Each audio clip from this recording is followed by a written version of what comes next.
Merci de nous rejoindre sur ce premier événement sur l'économie circulaire organisé par Team. Je me présente, je suis Yves Jouradu, je suis président de l'association. Je voudrais vous expliquer le pourquoi de cet événement et un petit peu l'historique de ce projet. Team est une association qui est, dont les membres ont été dans l'automobile, seront encore dans l'automobile ou vont être dans le milieu de l'automobile. Et Team, en fait, a été partenaire des organisateurs du Salon du Mondial et de l'équipe auto. Donc, effectivement, là, on parle, on dit de l'ancien monde, mais enfin, peu importe. Et c'est grâce à ça, en fait, que nous avons décidé au sein de Team de créer un projet qui est focalisé sur les startups et en particulier sur, au travers des startups, sur l'économie circulaire et la mobilité. Avec en fait 4 objectifs. Le premier, c'était présenter les succès et les difficultés de l'économie circulaire et de l'économie circulaire pratiquée dans le secteur des mobilités, échanger et partager les connaissances de tous les participants à l'expression au niveau de témoignages, des points de vue de différentes personnes et différents acteurs de l'économie circulaire. Bien entendu, du faire en fait l'idée du réseautage, donc d'enclencher des prises de contact, et en espérant que ces prises de contact aboutiront à des échanges fructueux et aussi à des collaborations fructueuses. Voilà. Donc, avant de passer la parole à Marie-Josée, qui va être en fait notre animatrice au niveau de cet événement, je voudrais passer en particulier à toute l'équipe qui a travaillé. En fait, l'équipe qui a travaillé, vous allez à un moment donné les voir. En fait, on est en vidéoconférence, donc vous allez les voir quand même et les entendre au travers donc, de notre agenda. Et je voudrais les remercier pour l'effort énorme qu'ils ont fait à essayer d'organiser un événement en présentiel qui a été bien entendu, vu le nouveau confinement, était bien entendu complètement décalé, et Marie-Josée va vous expliquer un petit peu le fonctionnement de ce webinaire et aussi l'agenda, en fait, puisqu'on a un événement dans l'ensemble qui va avoir beaucoup plus de webinaires. Et puis, en finale, l'année prochaine, on va essayer en fait de faire une conclusion en présentiel. Marie-Josée, je te laisse la parole. Bonjour à tous. Tout d'abord, le principe de cet événement, c'était de travailler avec des participants bien précis pour justement que ces échanges soient fructueux. Donc, vous pouvez constater, donc bien sûr, on a invité des startups, celles qu'on a bien sûr repérées lors des salons, qui sont bien sûr orientées sur les mobilités et l'économie circulaire. Nous les verrons dans les prochaines visios expliquer leurs produits et surtout leur succès et leurs difficultés. Nous aurons aussi des investisseurs qui vont nous écouter et je pense qu'ils seront intéressés de comprendre mieux les problématiques de ce milieu, qui est quand même très complexe. Nous aurons également des professionnels du secteur de l'automobile, par nos connaissances, par la lettre Team qui gère à peu près 1000 abonnés. Et enfin, et c'est très important, les membres de l'association de Team. J'ai compté qu'il y en avait près de 40 qui nous écoutent aujourd'hui, qui sont en fait tous des personnes qui ont une carrière importante dans ce milieu, le milieu du secteur automobile et de la mobilité, et qui vont, j'espère, rebondir sur les difficultés et les succès déjà rencontrés pour voir comment ils pourraient améliorer ces succès et enfin, mieux rentrer dans l'économie circulaire, va-t-on dire. Donc nous aurons 5 visioconférences qui auront toutes lieu à peu près un mi-mois, donc d'aujourd'hui jusqu'à mars, plus une dernière que nous espérons avec un présentiel et des vraies rencontres en avril, qui reprendra les principaux thèmes abordés et qui permettra peut-être des actions et des propositions pour la suite. Aujourd'hui, nous avons la visio qui va parler de l'introduction de l'économie circulaire, donc d'une façon globale et orientée vers les mobilités. En décembre, nous aurons les 3 premières étapes du cycle de l'économie circulaire qui sont l'éco-conception, l'écologie industrielle et l'économie de la fonctionnalité ou de l'usage, dit-on. Ce seront des informations très opérationnelles qui vous seront transmises. Après, nous aurons 2 visios donc en janvier et février sur le thème de l'allongement de la durée de vie. Donc, je rappelle qu'en France, nous avons 40 millions de véhicules, un parc roulant de 40 millions. Donc, vous voyez qu'il y a quand même du travail à faire sur ce sujet. Donc, on abordera la motorisation, donc comment améliorer ces motorisations. Et le deuxième thème, donc, qui sera en février, sera le réemploi et la réutilisation des pièces de rechange dans ce cadre-là pour éviter d'en fabriquer des nouvelles quand on peut. Le dernier, donc, qui aura lieu en mars, cette visioconférence aura comme objectif de terminer le cercle avec le recyclage et l'approvisionnement durable, qui sont aussi des sujets extrêmement intéressants à aborder. Voilà. Et donc, je pense que j'ai fait le tour de tous ces événements. Maintenant, nous allons parler de la visioconférence d'aujourd'hui. Et je vais vous présenter donc nos 3 interlocuteurs et intervenants. Tout d'abord, Jean-Denis Kurt, qui fait partie du groupe Renault et qui est responsable du pôle de recyclage et de l'économie circulaire. Je vous présente également Olivier Sicot, qui est enseignant-chercheur à l'ISAT, qui est l'Institut supérieur de l'automobile et du transport. Olivier est également vice-président de l'agglomération de Nevers, en charge des transports. Donc, il a cette double casquette fort intéressante pour aborder la globalité de l'économie circulaire. Et enfin, nous aurons Pascal Thomas, qui fait partie de l'AFNOR, qui est responsable du technocentre de l'automobile, de la ferroviaire et du transport, qui va aborder le sujet de l'économie circulaire d'une façon globale et orientée côté mobilité, bien sûr. Bonjour. Donc, je vais donner la parole à Pascal Thomas, qui va vous parler de l'économie circulaire et de quoi parle-t-on. Bonjour à toutes et à tous. Donc, merci déjà de m'avoir associé à cet événement. Alors, donc, l'objectif de mon intervention est majoritairement de présenter globalement ce qu'est l'économie circulaire, parce qu'après, chacun a des points de vue différents. L'idée, c'est au moins d'en ait un langage commun et qu'on ait les bons termes pour pouvoir partager sur l'ensemble de ces sujets qui nous embarquent dans plein de directions. L'objectif de l'économie circulaire, donc là, c'est de casser ce modèle plutôt linéaire, qui est d'extraction des matières premières, la transformation des produits en passant par l'utilisateur et sa fin de vie. Et l'idée, c'est de pouvoir limiter la fin de vie des produits et les recirculariser et l'amont, en fait, et faire en sorte qu'on soit un système vertueux et qu'on arrête de prélever dans la planète Terre pour qu'on ait justement une diminution des prélèvements dans les ressources naturelles. Donc, l'idée, c'est de pouvoir être plutôt dépendant de l'écosystème naturel, mais en tout cas, utiliser tout ce qui existe déjà par ailleurs, c'est ce qu'on appelle la technosphère, ce qui est déjà présent ou transformé par l'homme, qui est déjà disponible. Donc, au lieu d'en créer ou de prélever de la nouvelle matière première dans les systèmes naturels, autant transformer déjà ce qui existe par ailleurs par l'ensemble de nos activités industrielles. Donc, pour ce faire, il y a différents éléments possibles sur lesquels on peut travailler.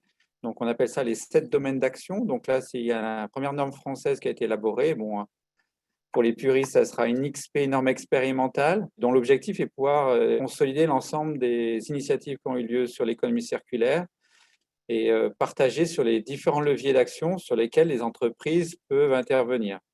Donc, bien sûr, l'économie circulaire s'inscrit pleinement dans les démarches de responsabilité sociétale.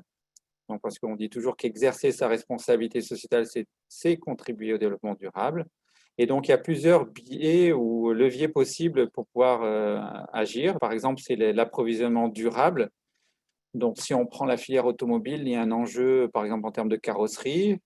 Donc, la carrosserie, c'est faire appel à de la matière première qui est l'acier. On sait que l'acier est un secteur émetteur en CO2. Donc, il y a toute la filière qui travaille actuellement pour faire en sorte qu'on ait de l'acier moins émetteur en CO2. Donc là, avec tout le programme, par exemple, Responsible Steel. Et donc, ça peut être un moyen de levier pour pouvoir travailler la matière première et faire en sorte que la part du recyclé dans ces matières existantes prenne une part de plus en plus importante. Si je prends cet exemple-là sur la partie approvisionnement durable. Bien sûr, il y a plein d'autres leviers. Je vous en cite un seul exemple parmi des milliers. Et sinon, après, il y a tous les concepts d'achat responsable qui viennent en soutien de cet approvisionnement durable pour changer les modalités déjà à la relation aux fournisseurs et pour travailler en amont sur plein de chaînes d'approvisionnement. Pour citer, par exemple, si on travaille sur un pare-choc, on peut le fabriquer en utilisant plein de matières premières existantes par les filières recyclage et pouvoir donner une seconde vie au travers de cet élément du véhicule. Un autre levier qui est ce qu'on appelle l'éco-conception. L'éco-conception, en sachant que 70% des impacts environnementaux peuvent être évités à cette phase-là. L'idée, c'est de pouvoir réduire dès les premières étapes sur la fonction contrainte, on va dire, environnementale, éviter au maximum, au travers du choix des matériaux, soit l'allongement du véhicule, soit différents éléments, en tout cas en termes de fonctionnalité, sur lesquels on invite à réduire au maximum l'empreinte environnementale du produit.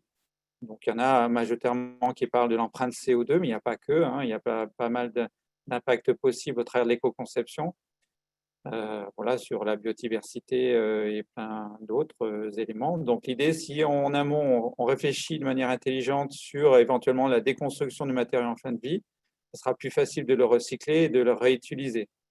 Donc, la phase éco-conception est une des phases, on va dire, essentielles pour contribuer encore mieux à cette notion d'économie circulaire. Ensuite, on parle de symbiose industrielle où il y a différents termes qui existent. C'est l'écologie industrielle et territoriale, c'est-à-dire de mettre en relation les entreprises sur un même tissu entre les données de sortie d'une entreprise. Mettons, moi, je suis une entreprise de matière plastique, j'ai des déchets et mes déchets-là, je pourrais peut-être les utiliser dans une autre entreprise qui pourra les traiter, les recycler et les injecter dans son propre produit. Donc, l'idée, c'est de pouvoir travailler plus en circuit court et de partager, mutualiser des ressources ou des matières premières, ce qu'on appelle des produits qu'on a sortis de leur statut de déchets pour que ce soit devienne matière première pour une autre industrie. Donc, on peut faire ça aussi sur plein d'autres éléments et pas simplement sur la matière. Un autre aspect, c'est l'économie de fonctionnalité. Donc, on va dire ceux qui étaient le plus en avant-garde sur le sujet, c'est les imprimeurs, parce qu'à l'époque, on était plus propriétaire des photocopieurs, mais maintenant, on n'achète plus des photocopieurs, on achète des impressions. Donc, on paye à l'impression. Donc, l'idée aussi, au travers de la mobilité, c'est ne plus être propriétaire de son objet de mobilité, mais de pouvoir en bénéficier, de louer quelque part la fonction du véhicule, des heures de fonctionnement, de mobilité, des trajets, au lieu d'être pleinement propriétaire, parce que la valeur d'usage sur une durée ou sur un mois est peut-être plus intéressante de passer par ce biais-là plutôt que de posséder cet objet. Consommation durable, c'est ensuite tout ce qui concerne l'aspect choix de nos modes de consommation, faire en sorte qu'on ait des critères de choix sur les produits ou services qu'on peut utiliser et notamment qu'on peut avoir en moyen long terme en termes d'utilisation. Donc ça, c'est assez facile en termes, on va dire, côté consommateur. Les autres aspects qui sont d'autant importants, c'est l'allongement de la durée d'usage. Donc, plus on pourra allonger la durée de vie du produit qu'on aura utilisé, du véhicule, moins l'impact sur l'environnement va être important et plus on pourra donc bénéficier de cet usage. Et dernier élément, c'est la gestion efficace des matières ou produits en fin de vie. Donc, l'objectif, c'est de sortir les produits qu'on appelle un déchet et faire en sorte que ce soit des coproduits ou des produits d'autres qui soient considérés comme matières premières pour d'autres filières. Donc, pour poursuivre sur ces notions-là, savoir que si vous souhaitez continuer la mise en œuvre, donc là, cette norme vous invite à avoir une réflexion globale. Donc là, je vous ai donné différents leviers. Mais en fait, chaque projet doit être évalué. Donc, si vous avez un projet d'économie circulaire, il faudra l'asseoir sur 3 thématiques, les 3 piliers du développement durable. Est-ce que c'est viable économiquement? Est-ce que c'est viable environnementalement? Est-ce que c'est viable sociétalement? C'est-à-dire, par exemple, si moi, il y a une entreprise, j'ai eu l'occasion d'évaluer qui fabrique des poubelles. Donc, ils ont mis en place tout un circuit d'économie sociale et circulaire pour collecter tous les déchets. Donc, on est bien sur l'aspect social. On travaille sur la dynamique de territoire. Ils sont capables de réduire du coup le coût des matières premières, donc la partie économique et la partie environnementale, parce que du coup, ils n'ont pas besoin de racheter la matière première brute, mais on part bien sur de la matière qui est déjà existante. Donc, l'idée au travers de chacun des projets, c'est voir quels sont les leviers qui peuvent être activés, ceux que je vous ai expliqués précédemment, et comment chacun de ces projets qui sont évalués peuvent contribuer clairement aux 3 aspects économique, social et environnemental. Donc, voilà qu'on ait un juste équilibre sur les 3 aspects. Bien sûr, il n'est pas nécessaire de pouvoir travailler sur l'ensemble des 7 leviers d'action, mais au moins de s'assurer qu'on a une contribution claire sur ces 3 éléments que représente le développement durable. Donc là, c'est vraiment l'approche projet qui est mise en œuvre. Donc ensuite, juste pour vous dire que c'est un sujet extrêmement important qui est porté maintenant au niveau international, dont la France a le leadership. Donc il y a une commission de normalisation mondiale. Vous voyez l'ensemble des représentants et observateurs qui sont présents dans cette commission de normalisation pour aller au-delà, parce qu'on a travaillé au niveau franco-français. Donc l'idée, c'est de pouvoir poursuivre les travaux et c'est l'ISO qui porte ce projet-là.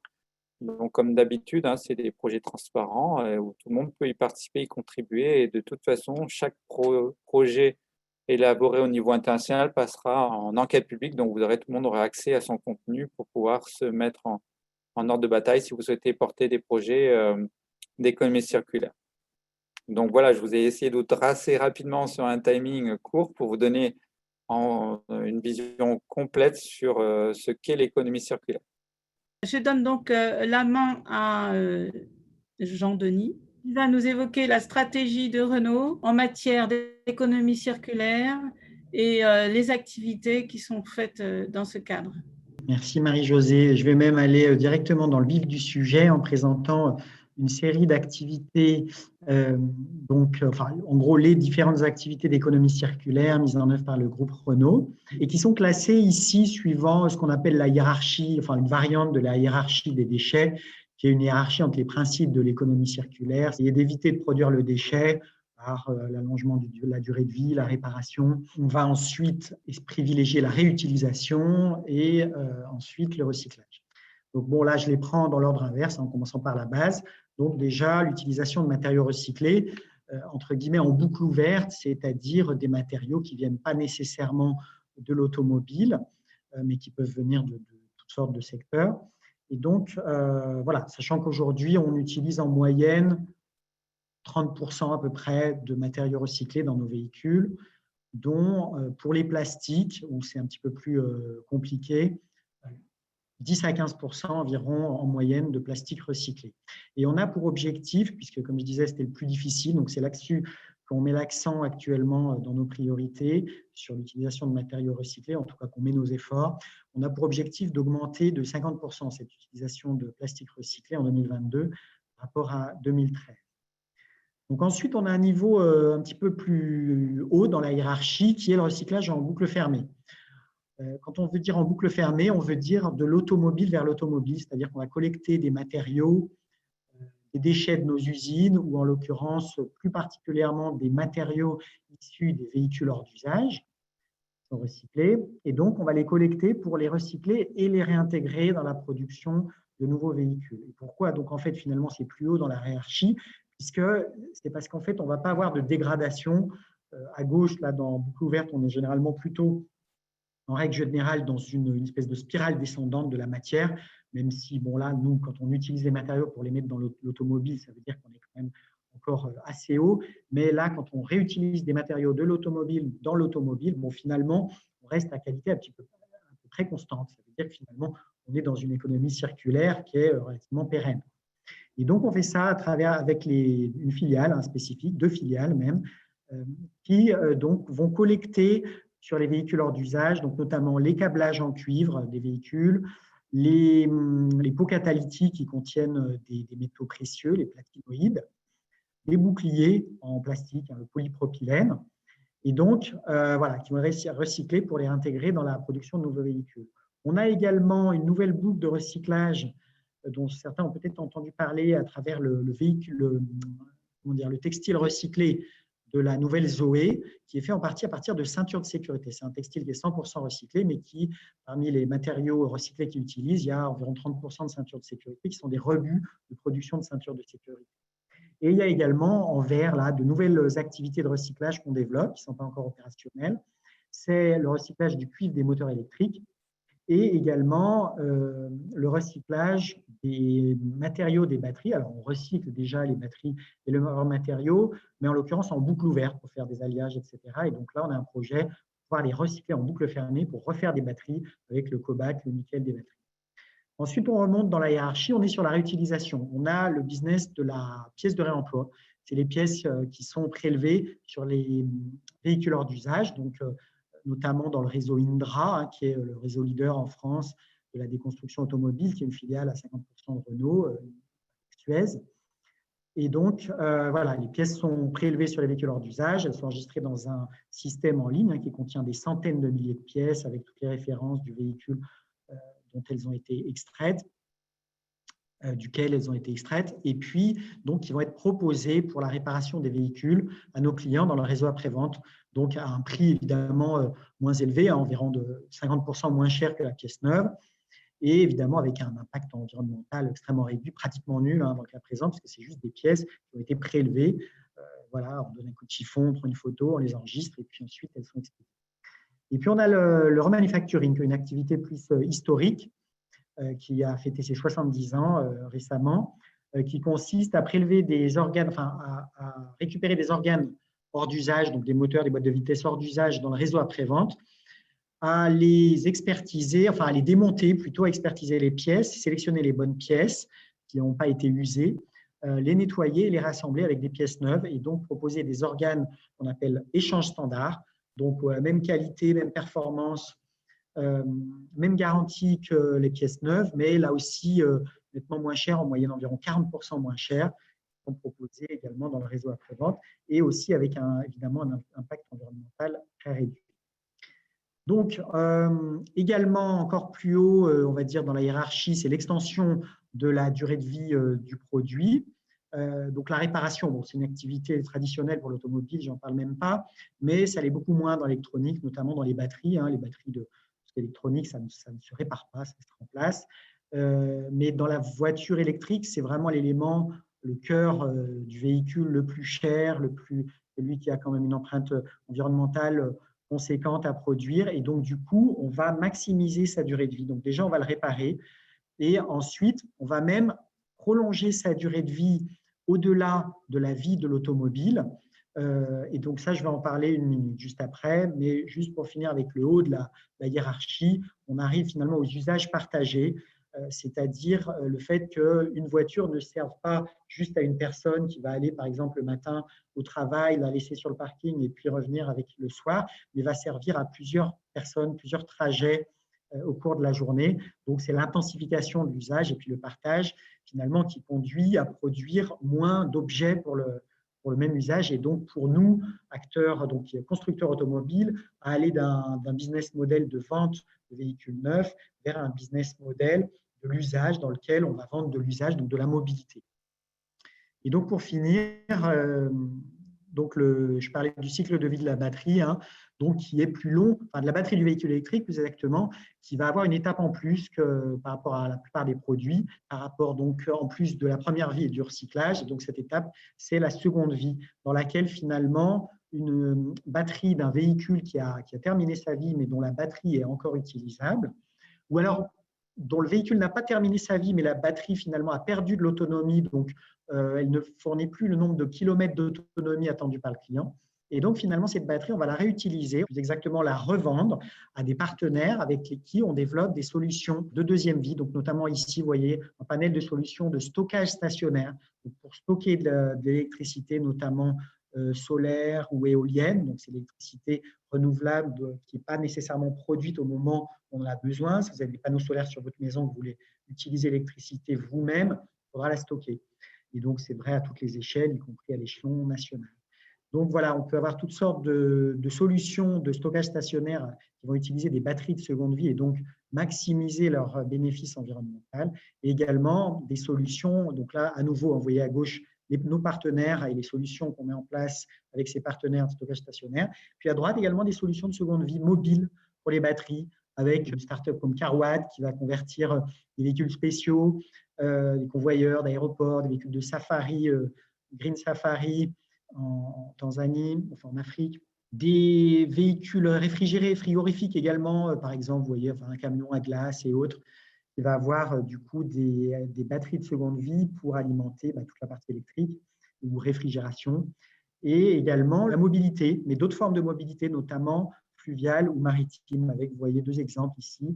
Ce bateau, le Black Swan, c'est un bateau de croisière, on va dire petite croisière entre amis ou familiale sur la Seine, qui a été mis en service par notre partenaire Paris Yacht Marina et qui est motorisé avec des batteries de Renault de seconde vie, des batteries de Kangoo, je crois. Et également un autre partenaire, une start-up qui s'appelle Neoline, qui est en train de construire 2 magnifiques porte-containers à voile, comme celui qu'on voit là sur l'image, et donc qui ont vocation à remplacer, vous savez, ces porte-containers qui transportent, voilà, qui consomment du fuel, qui polluent, etc., pour transporter les containers à travers les océans.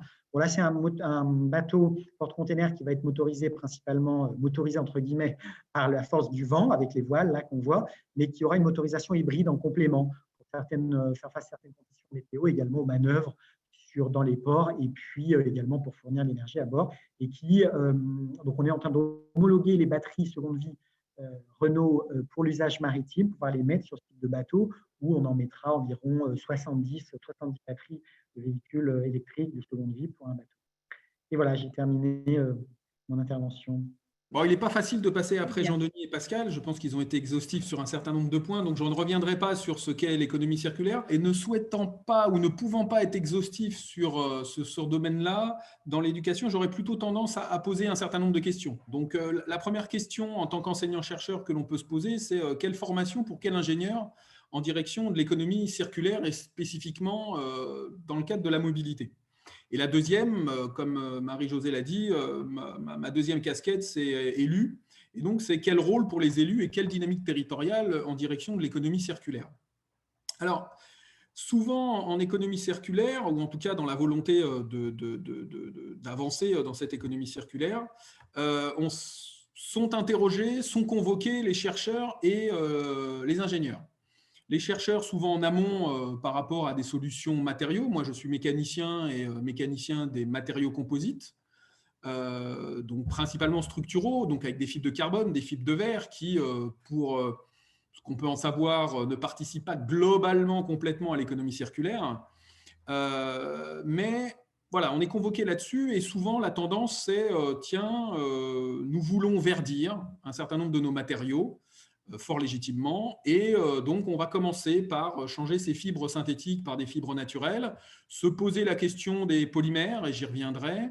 Est-ce qu'on peut remplacer des polymères dits synthétiques par des polymères naturels, issus de la biomasse?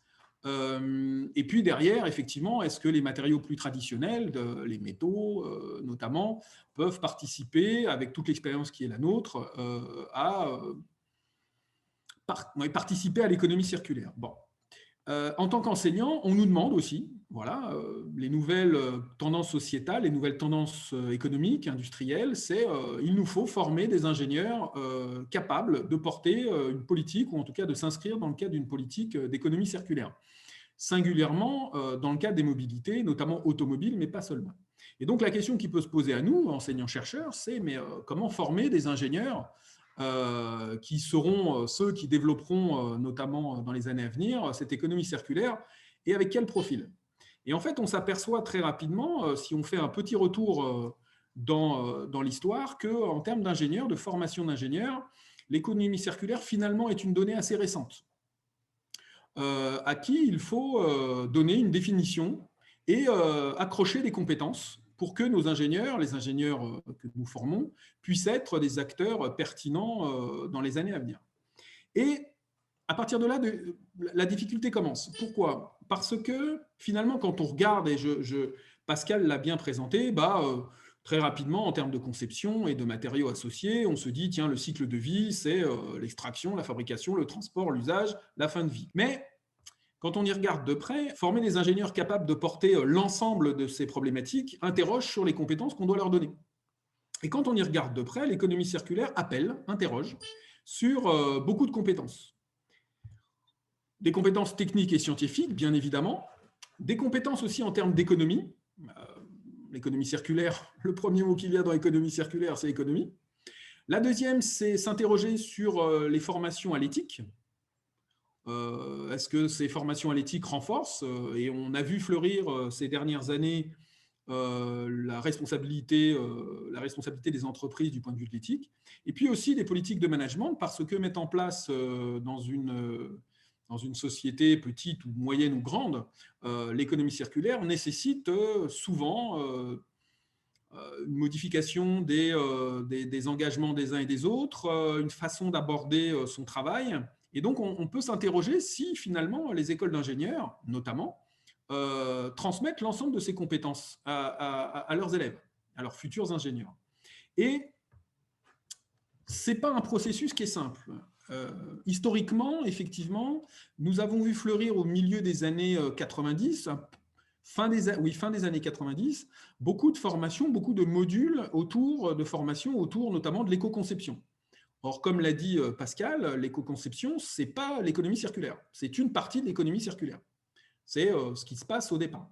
Et puis petit à petit, on a vu fleurir des formations, que ce soit dans les écoles des mines, par exemple, dans les universités de technologie, petit à petit des modules qui associaient des compétences d'économie, économie des matériaux, économie de la logistique, de la supply chain, et des compétences autour des matériaux scientifiques et techniques, et puis de tout ce qui concourt autour. Mais l'économie circulaire en tant que filière est quelque chose de relativement neuf. Et on peut considérer que depuis 2010, fin des années 2000, depuis 2010, de par les normes européennes nationales, les directives de la Commission des titres d'ingénieurs, qui a apporté une attention particulière sur l'économie circulaire, la guerre au plastique, que les ingénieurs dans plasturgie doivent prendre en considération, et puis l'évolution des mobilités électriques et les mobilités douces a imposé petit à petit aux formations d'ingénieurs de se positionner là-dessus. Alors on a vu fleurir beaucoup de masters spécialisés, certaines de licences professionnelles autour de l'ingénierie environnementale et de l'économie circulaire. Mais ces formations de très très bon niveau interrogent quand même sur ce qui se passe avant. Les masters spécialisés, Bac+6, doivent se nourrir des formations d'ingénieurs, et petit à petit, la commission des titres d'ingénieurs, et puis plus globalement l'ensemble des écoles, s'interrogent sur des parcours mixtes, parce que former un ingénieur digne de ce nom pour porter l'économie circulaire dans les mobilités nécessite de revoir le référentiel de compétences, nécessite de revoir les modes d'intervention, et puis plus globalement, les compétences que l'on transmet. Et l'on voit effectivement fleurir, mais est-ce qu'on est au bout du processus? J'en suis pas sûr, des formations en économie, et notamment la fusion de cursus d'économie, d'école de commerce et d'ingénieur. Et je pense que l'ingénieur que nous avons pu connaître n'est pas encore armé, commence à être armé pour effectivement porter l'économie circulaire et mobilité. Donc c'est un appel que je porte à l'ensemble des enseignants et des enseignants-chercheurs dans les écoles d'ingénieurs, et puis aussi dans un certain nombre d'autres structures, d'essayer d'associer, c'est pas simple, et en tant que chercheur, c'est pas simple non plus, d'associer des sociologues, des urbanistes, des économistes et des ingénieurs pour porter cette exigence-là. Et pour finir, on forme des ingénieurs et qui doivent répondre à une demande. Souvent, c'est une demande des industriels, et bien souvent, c'est une demande des élus. Et la question qui se pose actuellement d'un point de vue sociétal, c'est quelle est la latitude des élus et de la puissance publique pour porter localement sur les territoires des politiques d'économie circulaire. En mobilité, bien sûr, mais pas seulement. C'est la gestion des déchets, c'est la politique des transports, et c'est aussi la politique de développement économique. Et à l'échelle de l'agglomération de Nevers, notamment, c'est à quel rythme nous allons pouvoir faire ça, dans quel but, parce que nous pouvons inscrire comme objectif, en tant qu'élu, la réduction des déchets ménagers, par exemple.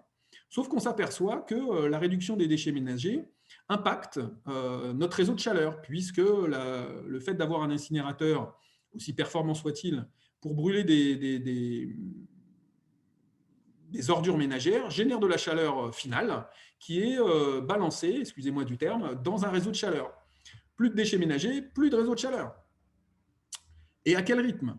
La politique de développement économique, c'est aussi se poser la question en tant qu'élu, est-ce que je suis capable de porter sur mon territoire des filières d'excellence, des filières spécifiques au territoire? Le territoire de la Nièvre dans lequel je suis est un des plus grands départements forestiers.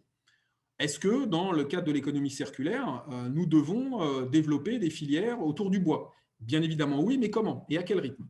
Et tout ça, comment peut-on le mettre en place avec le monde économique et associatif? Comme je disais, le développement de filières territorialisées, des engagements et des démarches partagées, parce que les temporalités pour les industriels et pour les élus et pour les collectivités en général ne sont pas toujours les mêmes. Et puis enfin, j'aurais tendance à dire, et ça c'est un appel du pied à tous mes collègues élus, c'est quel nouveau modèle économique pour prendre en considération l'économie circulaire et mobilité. Donc vous voyez beaucoup de questions, peu de réponses, j'en suis désolé, mais j'espère que Teams sera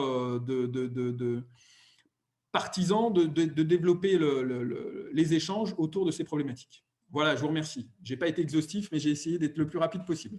La première question, je pensais la poser d'abord à Jean-Denis. Donc, comment déployer une politique d'économie circulaire localement, en prenant en particulier l'aspect sociétal.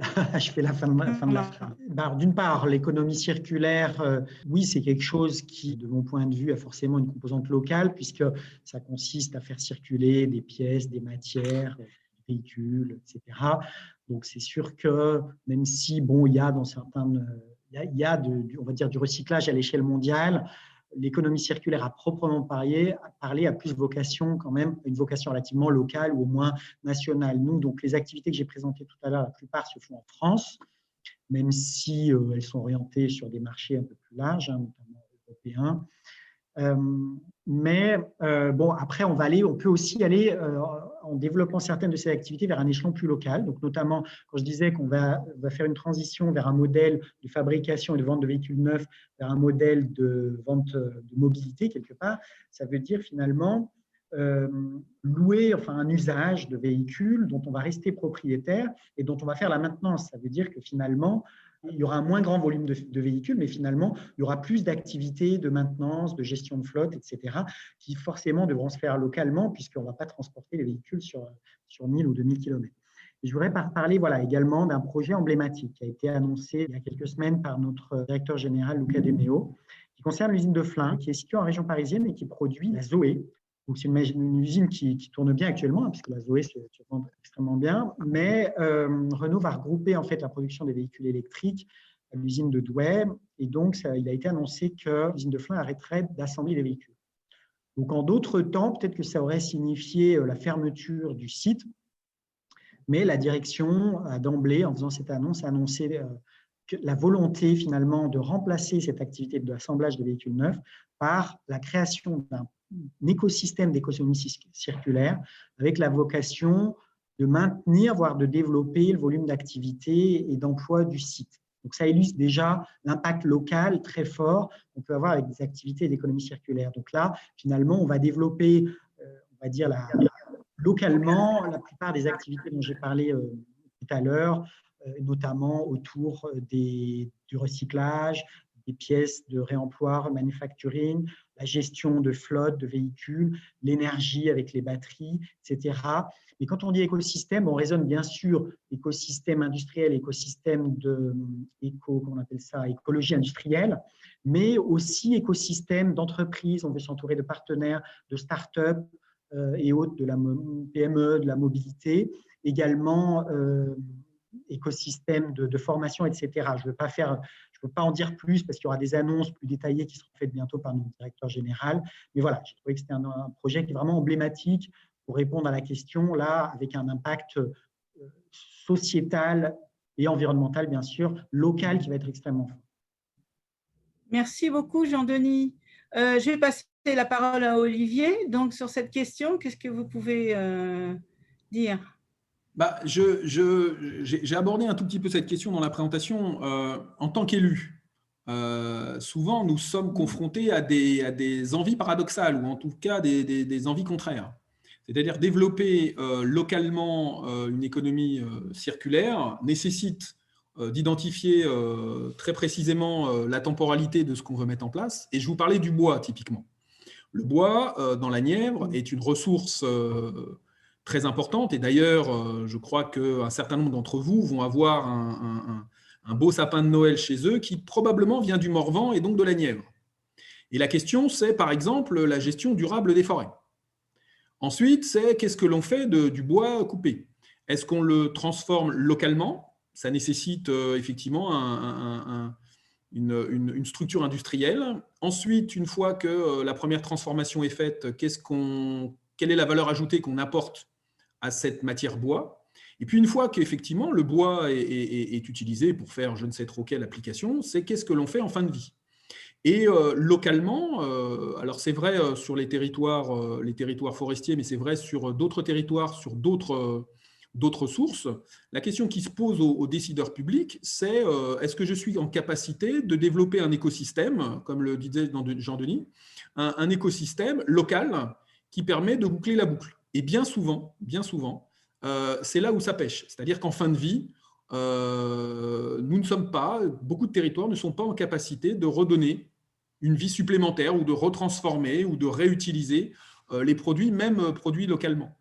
Et nous, on a comme ambition, en termes de mobilité, notamment sur les mobilités douces, bien évidemment, pour l'instant, nous, on a des solutions d'autopartage qu'on met en place, mais sur les mobilités douces, en l'occurrence le vélo, qu'il soit électrique ou pas, nous avons l'ambition de relocaliser un certain nombre d'actions, alors pas forcément la construction des pièces initiales, mais l'assemblage, et puis derrière, là, une seconde vie, soit à travers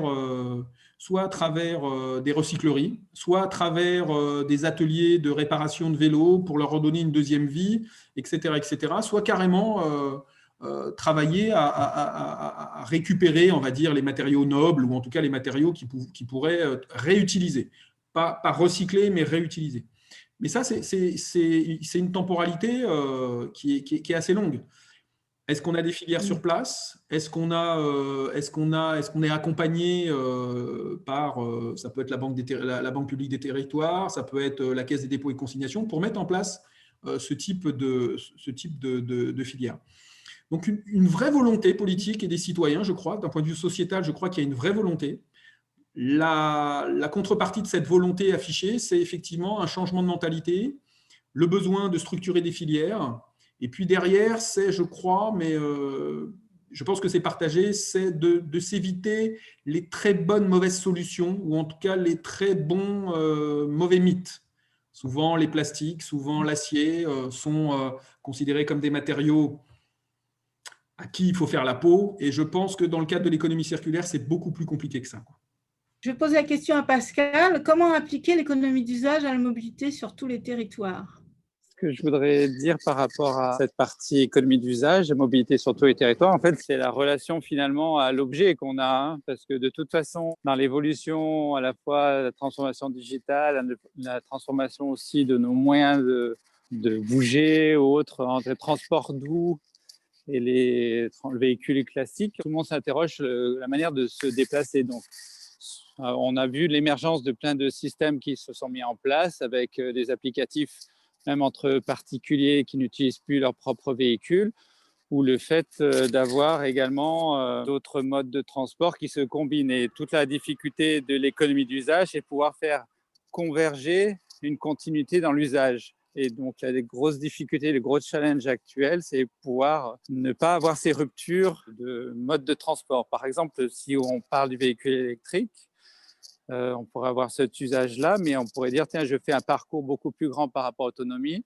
donc il faudrait peut-être que je bascule sur notre moyen traditionnel. Donc, systématiquement, cette question-là impacte à la fois le positionnement local et au niveau territorial, au niveau de l'ensemble des collectivités, en termes de services qui développent au niveau du territoire.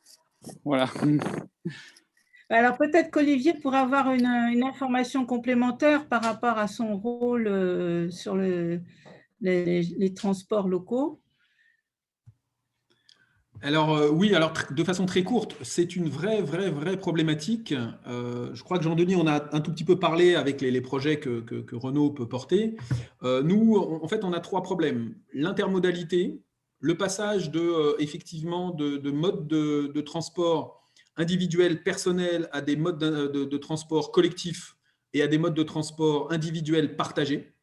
Et ça, c'est dans le cas des politiques d'urbanisme, dans les cadres des politiques de développement des transports, c'est une vraie problématique. Pour le dire de façon peut-être un peu dure, mais dans la tête des gens, l'automobile est synonyme de liberté. Et pour des gestionnaires de transport public, passer de la liberté absolue avec une voiture qui permet d'aller à un point B quand on le veut, dans la manière qu'on le veut, malgré les problématiques que ça peut poser de stationnement, de coûts, etc. Les faire rentrer dans des transports collectifs, c'est déjà un tout petit peu plus compliqué, quoi. Et donc, effectivement, les élus se posent des questions d'usage. Et j'aurais tendance à dire que je rajouterais à cette question-là la dualité qui n'en est pas complètement une, mais entre territoires urbains et territoires ruraux. Parce que, bien évidemment, l'économie d'usage sur la mobilité dans des territoires ruraux n'est pas du tout la même, en tout cas ne pose pas les mêmes problématiques que dans des territoires urbanisés, fortement urbanisés. Et ça, je pense que c'est dans l'avenir, les territoires ruraux auront aussi à être innovants parce que sur des territoires urbains, les choses avancent assez rapidement avec les différents partages, le covoiturage, le partage, que ce soit des véhicules automobiles ou des trottinettes ou des vélos. Après, dans les territoires ruraux, quand vous avez 50 km à faire, c'est déjà plus compliqué. Mais c'est une vraie problématique. Et pour ce qui est de l'agglomération de Nevers, nous avons la chance ou la malchance, je ne sais pas, d'être sur un territoire très partagé, avec des espaces ruraux très importants et des espaces urbanisés, la ville de Nevers en particulier. Et bien évidemment, le déploiement des solutions et de l'économie de l'usage en termes de mobilité n'est pas du tout la même. Et ce qui est un beau challenge pour le vice-président que je suis aux mobilités. Ouais. Merci beaucoup, Olivier. Donc, on va passer à la 3e question. Les nouveaux matériaux recyclés ou issus de la biomasse sont-ils une solution d'avenir ? Je vais peut-être avoir un point de vue un peu hétérodoxe. Les nouveaux matériaux incorporant des matières recyclées ou issues de la biomasse, j'espère qu'ils vont avoir un avenir, puisque c'est ce sur quoi je travaille en tant que chercheur avec mes collègues de l'ISAT et du laboratoire Drive, et avec un certain nombre de mes collègues nationalement. Là aussi, je pense qu'il faut que l'on soit sincère et honnête. Je crois que c'est Jean-Denis qui l'a dit. Généralement, quand on recycle un matériau, on est plutôt sur une courbe descendante de propriété mécanique, de propriété d'usage d'un point de vue général. Et donc, là aussi, il y a un certain nombre de limites. Ensuite, des matériaux issus de la biomasse, nous, on développe des matériaux composites avec du polypropylène recyclé et des fibres de lin, par exemple. Et je vous disais que, historiquement, mon laboratoire travaillait sur des fibres de carbone et des fibres de verre. Et l'estimation qui est faite, c'est que si nous devions remplacer toutes les fibres de carbone par des fibres de lin, déjà, mécaniquement, ce n'est pas tenable. Mais plus globalement, en termes de quantité, il faudrait sans doute qu'on recouvre la moitié, voire les 3/4 de la France de champs de lin, quoi. Donc là aussi, ça pose des problèmes. Et ça pose des problèmes en termes de biomasse, de renouvellement de la biomasse. C'est-à-dire que là aussi, et c'est pour ça que tout à l'heure je parlais d'économie et puis d'éthique et puis de toutes les compétences que nos ingénieurs doivent avoir dans le futur ou doivent avoir actuellement, on peut trouver du lin, on peut trouver du chanvre, on peut trouver du coton, on peut trouver des matières plastiques à base de biomasse, l'amidon de pommes de terre ou je ne sais trop quoi. Beaucoup de choses maintenant sur les ressources halieutiques se développent sur notamment la partie ouest de notre territoire, avec les algues. La question, c'est est-ce que nous n'allons pas au-devant de problèmes de disponibilité de la ressource, de renouvellement de la ressource? Et c'est là où le chercheur… Allô? Jean-Denis? Oui, je veux bien compléter la réponse, même si absolument, voilà. S'il réapparaît. On vous écoute. Ont-ils un avenir? J'espère, enfin, solution à l'avenir, j'espère bien, bien sûr, puisque de toute façon, il faut y aller, on n'a pas le choix. On ne peut pas continuer comme ça à puiser indéfiniment, évidemment, dans des ressources naturelles non renouvelables, que ce soit minières ou fossiles. On ne peut pas tout faire avec les matériaux recyclés, effectivement, compte tenu de la dégradation dont on a parlé. Donc pour l'automobile, par exemple, là, au-delà de 20-25%, là, enfin, on va dire, sur on va dire les 3/4 des plastiques utilisés sur la voiture, c'est quand même très compliqué d'utiliser des recyclés parce qu'on a du mal à avoir les bonnes propriétés, l'aspect, la durabilité. On fait quand même des plastiques qui vont durer 20 ans dans la voiture, qui doivent résister au crash test, qui doivent résister à des conditions pas possibles. Voilà. Donc, du coup, on ne peut pas tout faire avec le recyclé. Et donc là, d'une part, il y a des nouvelles techniques de recyclage chimique, etc., qui sont en développement, alors dont le bilan environnemental est moins bon, mais néanmoins, si on veut aller plus loin, je suppose qu'on en aura besoin. Et également la biomasse, effectivement, les matériaux issus de la biomasse, c'est intéressant pour tous ces usages pour lesquels qu'on n'arrive pas à remplir avec des matériaux recyclés pour des raisons techniques.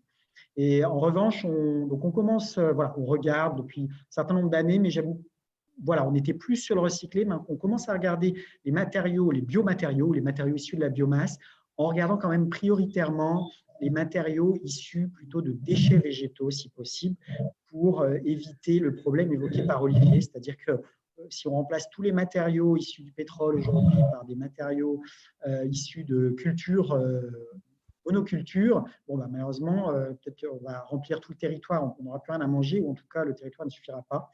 Et donc, en revanche, les matériaux, on va dire, de deuxième génération, issus de déchets végétaux, en revanche, là, le bilan environnemental est indiscutable, sans avoir à cultiver de nouvelles surfaces agricoles spécialement. Donc, la quatrième question. N'y a-t-il pas parfois des contradictions entre la réduction de CO2 et l'économie circulaire ?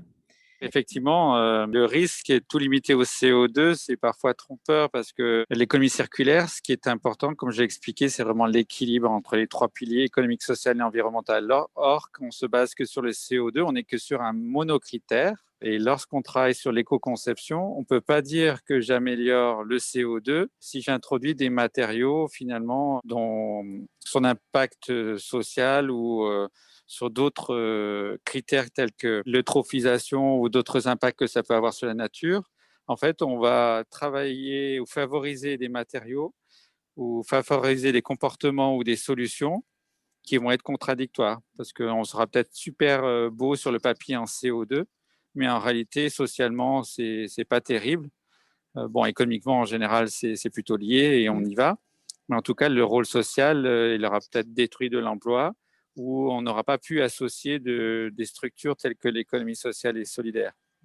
Donc, ce qui est important, à mon sens, c'est vraiment quand on travaille sur l'économie circulaire et qu'on a la responsabilité du design de ce qu'on va produire, d'un véhicule, par exemple, c'est-à-dire quand même on a une responsabilité. Et cette responsabilité, on peut l'évaluer de manière intelligente en faisant l'évaluation de l'éco-conception et connaître les impacts globaux, quitte à intégrer à la fois d'autres critères et pas simplement le CO2. Ça peut être, comme je l'ai dit tout à l'heure, l'eutrophisation, ou ça peut être d'autres impacts sur la toxicité humaine ou autre, mais en tout cas, il ne faut pas rester uniquement sur le CO2. Donc, si je prends un autre élément, on parle de la batterie, effectivement, le lithium, ça nous intéresse beaucoup.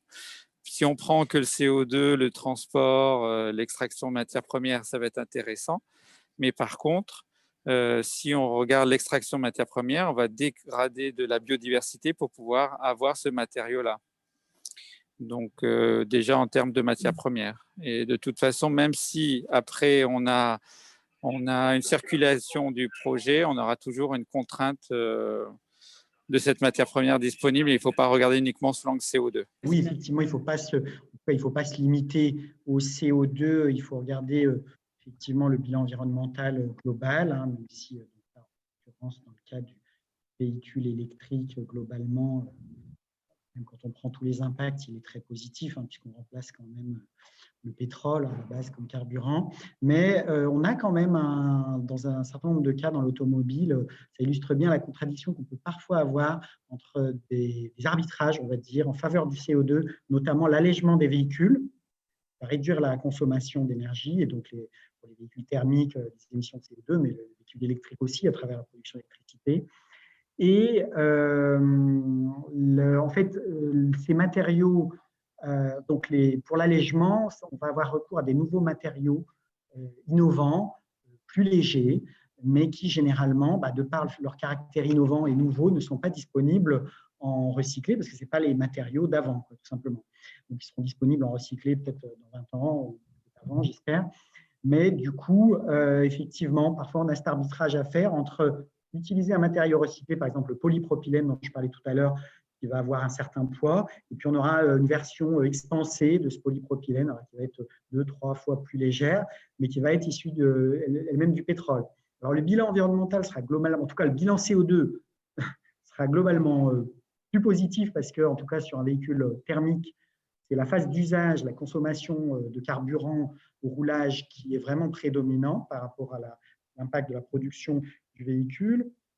Mais néanmoins, il faut arriver à faire les deux. Il faut arriver à réduire les émissions de CO2 à l'usage, le bilan CO2 global, tout en utilisant moins de matériaux. Voilà, donc c'est toute cette difficulté. Il faut arriver à faire les deux en même temps, c'est-à-dire effectivement des bilans, à travers l'analyse de cycle de vie, toujours s'assurer que les choix qu'on fait de matériaux, de transition, de changement de motorisation vont permettre d'améliorer le bilan environnemental global. Je vais peut-être laisser la parole à Olivier pour finir cette dernière question en lui demandant si ce genre de message arrive dorénavant dans les oreilles des ingénieurs. Moi, je rejoins ce qu'a dit Jean-Denis et Pascal. Le CO2 n'est pas l'ennemi de l'économie circulaire. L'éco-indicateur CO2, je pense qu'il nous a été d'une grande aide dans les 20 dernières années parce que ça a été un éco-indicateur relativement simple à comprendre par le grand public, facilement comparable. On peut comparer un voyage en jet avec la production d'une voiture, mais je pense qu'effectivement, pour ce qui est de nos ingénieurs, il nous faut, alors nous, c'est le message qu'on essaye de faire passer, bien évidemment ne pas se limiter au CO2. Pascal a parlé de l'eutrophisation, à mon avis, c'est aussi assez fondamental. Et donc, si moi j'avais un message, c'est le CO2 n'est pas l'ennemi de l'économie circulaire, c'en est qu'un des éléments. Et je pense que nos ingénieurs doivent bien évidemment dépasser largement la question du CO2, quoi. La notion de cycle de vie, finalement, reste essentielle pour décider de la bonne utilisation des matériaux, entre autres. Bon, merci beaucoup, Olivier. Je vais rendre la parole à Yves pour la suite. Oui, ce que je vous propose, en fait, on avait l'opportunité, vous aviez l'opportunité de poser quelques questions. Donc, on a eu en fait une équipe là qui notait en fait vos questions et qui vont essayer de les restituer. Donc, Thierry, est-ce que tu as pu faire une synthèse des questions qui ont été posées lors des présentations? Oui, bonsoir. Donc, peu de questions finalement, mais quand même pas mal de questions pour Olivier Sicot. Je commencerai par la première. À quand et comment l'intégration de l'économie circulaire dans les programmes d'enseignement? C'est déjà le cas dans un certain nombre de cursus, notamment, comme je disais, en master spécialisé. Il y a des beaux masters spécialisés qui ont vu le jour. Je sais qu'à l'école des mines de Lille, il s'est fait des belles choses. Enfin, quand je dis des belles choses, c'est des choses très sérieuses, bien avancées. J'ai des collègues qui développent ce genre de choses. Mais vous aurez, je ne crois pas de résultats. Je m'en excuse si je fais offense à quelqu'un, mais je crois que vous n'aurez pas de résultats si vous cherchez des formations d'ingénieurs exclusivement réservées à l'économie circulaire. Comme ça avait pu être le cas notamment sur le génie urbain. À une époque, il y a eu beaucoup d'études sur le génie urbain. Et je sais que l'UTC avait développé un diplôme d'ingénieur dédié au génie urbain. Après, il existe des licences professionnelles qui fonctionnent très bien. Il y en a pas très loin de chez moi, qui fonctionnent très bien de ce point de vue-là. Je pense que quoi qu'il arrive, que même si nous ne délivrons pas des diplômes d'ingénieurs en économie circulaire, je pense que fatalement, et c'est une bonne chose, je pense que fatalement, quel que soit l'ingénieur que nous sortions, qu'il soit biochimiste, mécanicien, électronicien ou je ne sais trop quelle autre matière physique, nous devons tous collectivement considérer que l'économie circulaire est une notion à part entière des formations d'ingénieurs. Et ça commence à se développer quand même de façon assez importante. Donc voilà, je voudrais faire offense à personne. Il doit y avoir beaucoup de mes collègues qui travaillent actuellement au développement effectivement de modules de formation, de filières, voire de diplômes d'ingénieur en économie circulaire. Merci Thierry, merci Olivier. On va passer en fait sur les premiers débats. Est-ce que le premier ou le troisième débat, Catherine, est-ce que tu as synthétisé une question qui est sortie sur les questions et réponses? Bonjour, donc il y a eu des questions sur la biomasse et sur le cycle de vie, donc qui ont déjà été traitées. Par contre, il y avait une question un petit peu plus orientée économie. Jean-Denis, vous aviez répondu dans le chat. Peut-être partager un petit peu au niveau des autres participants le sujet. La question posée, c'était la notion d'équation économique, notamment sur la pièce de rechange, le réemploi. Le recyclage des batteries, je pense que vous en avez parlé, mais peut-être la partie pièces de rechange de réemploi. Est-ce que vous pouvez nous donner un petit peu l'équation économique sur ce sujet-là? En fait, l'équation économique, le potentiel, on va dire, le potentiel de gain à tous les niveaux est excellent pour la pièce de réemploi ou le remanufacturing, puisque finalement, on va éviter de produire des pièces neuves. Donc, dans la pièce de réemploi, on évite complètement de produire la pièce, on la prend telle qu'elle. Dans le remanufacturing, on réutilise aussi telles quelles, enfin, en les nettoyant, des pièces avec lesquelles on va refabriquer un moteur, une boîte de vitesse en les mélangeant à des pièces neuves. Et donc, du coup, effectivement, ça veut dire qu'on a quelque chose qu'on va pouvoir vendre moins cher. Donc, pour le client, c'est très intéressant. Il aura la même chose pour, allez, on va dire 50% moins cher, mais en même temps, avec potentiellement plus de marge quelque part, parce que finalement, par exemple, la pièce de réemploi, au départ, il n'y a pas de coût, bon, c'est un coût de démontage, d'accord, c'est un coût d'expédition, voilà, mais ça reste un coût qui est quand même très limité par rapport à la production. Voilà, donc on va dire un très bon potentiel économique, évidemment, environnementalement, c'est le bénéfice, bon, dans la pièce de réemploi, c'est presque 100% hein, d'impact évité, et puis dans le remanufacturing, voilà, c'est 30 à 90% suivant la proportion de pièces qu'on va réutiliser dans l'organe remanufacturé. Oui, et puis je voulais dire sociétal, c'est aussi des activités très porteuses, très riches en emplois, parce que finalement, c'est des activités très manuelles. Par exemple, le remanufacturing, proportionnellement, pour faire un moteur en remanufacturing, il faut plus de main-d'œuvre. Enfin, proportionnellement par euro, on va dire, de moteur, il faut plus de main-d'œuvre. Et donc, du coup, voilà, c'est riche en emplois, mais finalement, qu'est-ce qui paye ces emplois? C'est le fait qu'on a évité, c'est toutes les pièces qu'on a évité de reproduire, qui vont payer les gens qu'on va payer, qui vont financer, on va dire, les gens qu'on va payer à faire toutes ces activités manuelles de démontage, d'expertise, etc., de tri, d'expédition. Donc, voilà, et un potentiel d'emploi aussi local, hein, non délocalisé. Est-ce que Monique, tu as pu collecter, est-ce que tu as une question?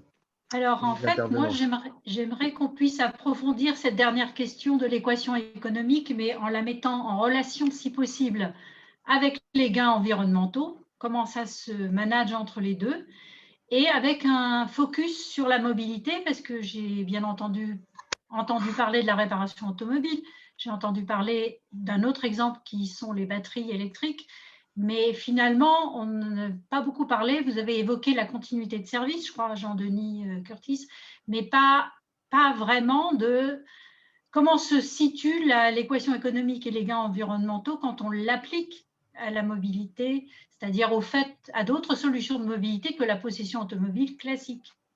C'est une bonne question. En tout cas, moi, je peux essayer d'apporter des éléments de réponse.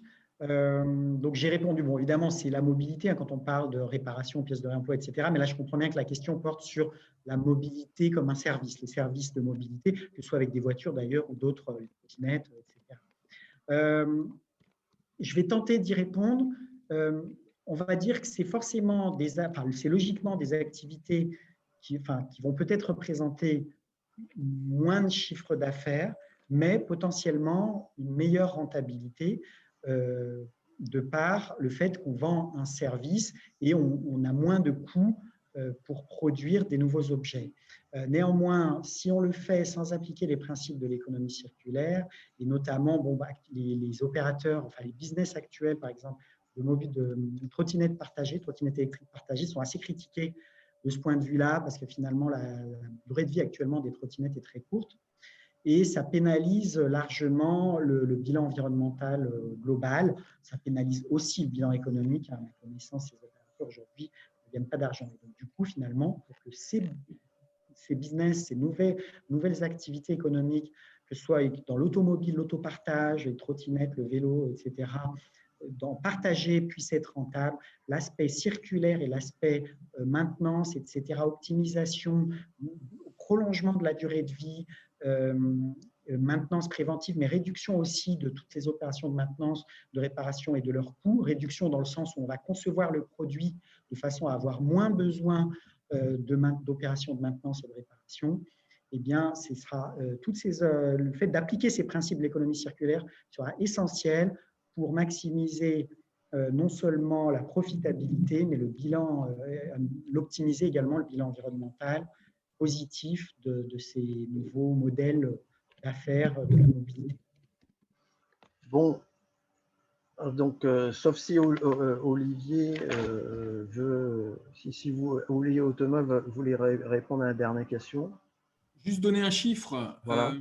Ce matin, j'étais en réunion avec des porteurs de projets pour ce que disait Jean-Denis sur des trottinettes électriques.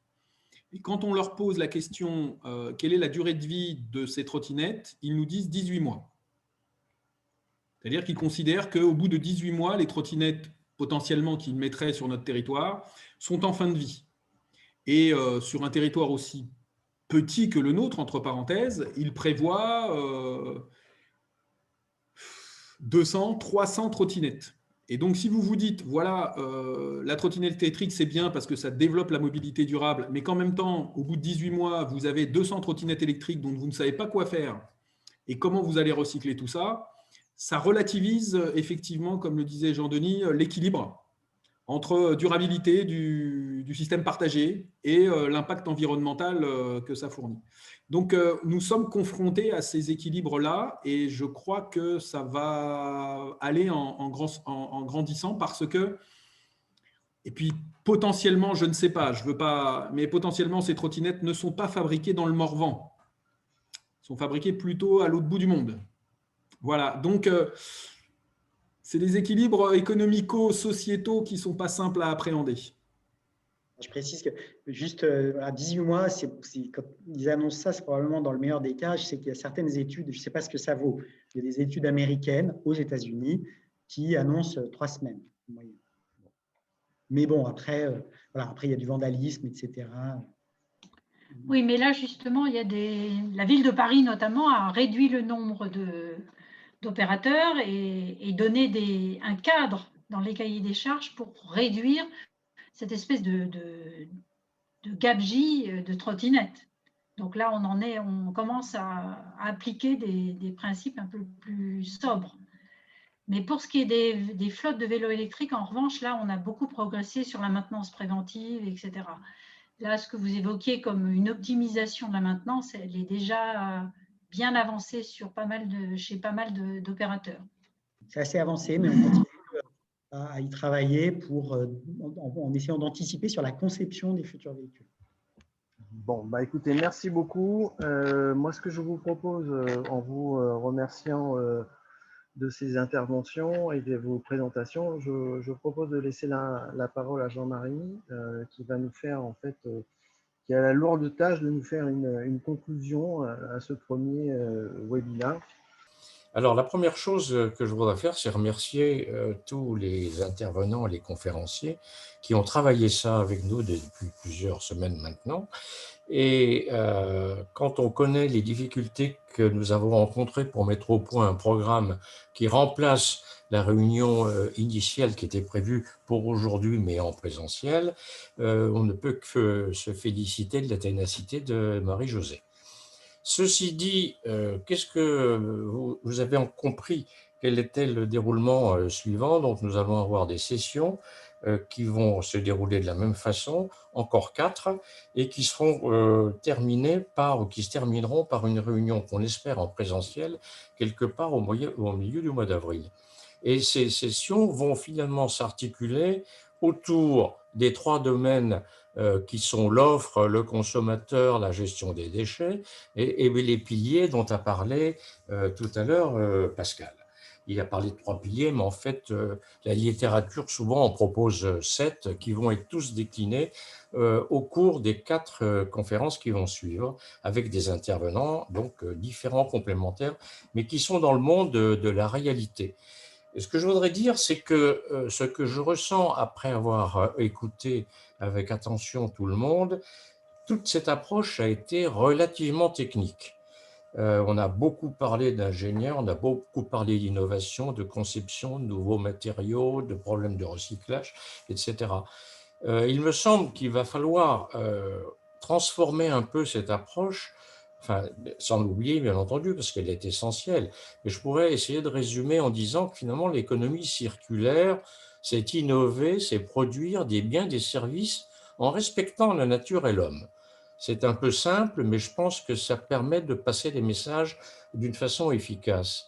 Et ça me pose tout de suite le problème de l'éducation. Et on a parlé de l'éducation des ingénieurs, merci Olivier. Évidemment, c'est votre travail et vous le faites bien. Et puis en fait, les 3 personnes qui étaient là, les 3 conférenciers, ont tous une culture très fortement technique.